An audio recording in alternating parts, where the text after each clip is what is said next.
قائد اعظم رحمتullah علیہ قائد اعظم محمد علی جناح رحمتullah علیہ 25 دسمبر 1876 کو کراچی میں پیدا ہوئے۔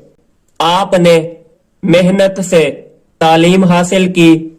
ان دنوں ملک پر انگریزوں کی حکومت تھی۔ آپ نے مسلمانوں کی رہنمائی کی اور انہیں آزادی دلائی۔